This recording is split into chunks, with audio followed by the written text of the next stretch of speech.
Hello friends, Radhe Radhe. कैसे हैं आप सब। आज मैं आपको एक कहानी सुनाऊंगी। बहुत ही इंस्पिरेशनल स्टोरी है कि जो भगवान का नाम लेते हैं उनको दुख क्यों आता है। बहुत बार ऐसा देखने को मिलता है, ज़्यादा भगवान की पूजा पाठ करते हैं वही सबसे ज़्यादा दुखी होता है, जबकि कोई नास्तिक आदमी जो भगवान को नहीं मानता, कभी पूजा पाठ नहीं करता, कभी संतों का संग नहीं करता, वह सबसे ज़्यादा सुखी जीवन व्यतीत करता है।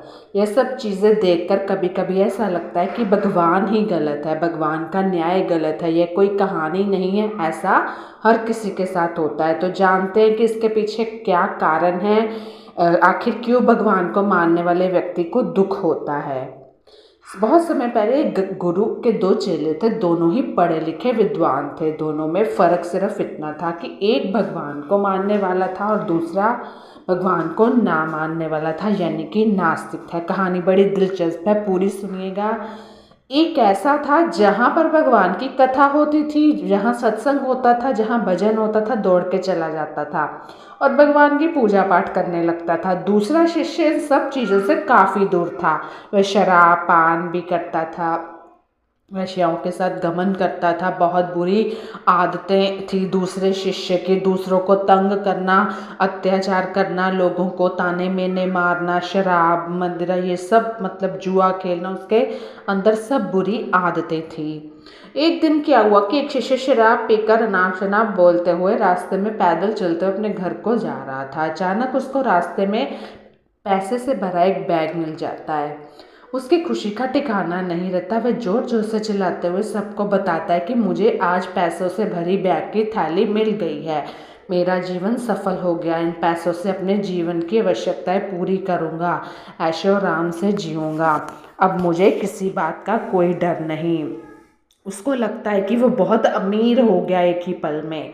वही दूसरा मित्र मंदिर से भजन करते हुए अपने घर को जा रहा था कि अचानक उसकी पैर की एक बड़ी कील चुभ जाती है और रक्त निकलने लगता है। ठीक उसी समय दूसरा शिष्य भी वहीं पहुंचता है और उसका मजाक उड़ाते हुए हंसते हुए उसको बोलने लगता है कि क्या तुम वही हो ना जो सबसे ज़्यादा पूजा पाठ करते हो, भगवान का ध्यान करते हो, सत्संग करते हो, मैंने तुम्हें पहचान लिया है।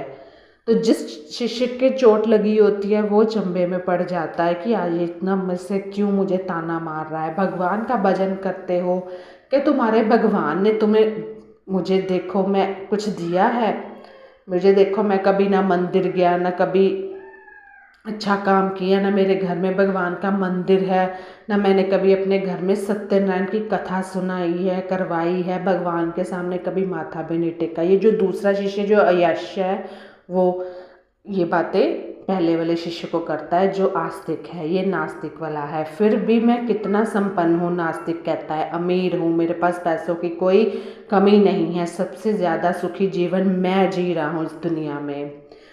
अच्छा शिष्य जो होता है, जो आस्तिक होता है, उसके बात चुभने लगती है। उसके मन में विचार आता है कि ये तो सब सच बोल रहा है, मैं कितना पूजा करता हूँ, कितना भगवान को याद करता हूँ, फिर भी मैं इतना दुखी हूँ, और वह कुछ नहीं करता फिर भी इतना सुखी है। इतना सोचते हुए वह अपने गुरु के पास चला जाता है।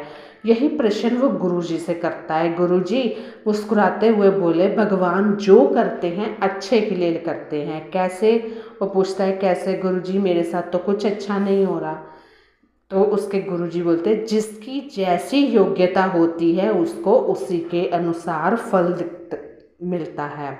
अब ये जो लाइनें हैं बड़े विचार वाली लाइनें हैं, यानी कि इसमें गुरुजी क्या समझा रहे हैं कि जो आपकी योग्यता है आपको उसी अनुसार फल मिलेगा। क्या योग्यता है मतलब, अब तुम्हारे प्रश्नों का उत्तर तुम जानते हो, भगवान ने तुम्हारे पैर में कील क्यों चुभोई और उसको पैसे से भरी हुई बैग क्यों मिली। सुनो, पिछले जन्म में तुमने बहुत पाप किया था, इसलिए तुम्हारी आज मौत होने वाली थी, तुम बच गए, तुम मंदिर गए थे, तुमने भगवान की पूजा गई थी, यही करना कि बस तुम्हारे मौत ना हुए, सिर्फ एक कील चुभी है।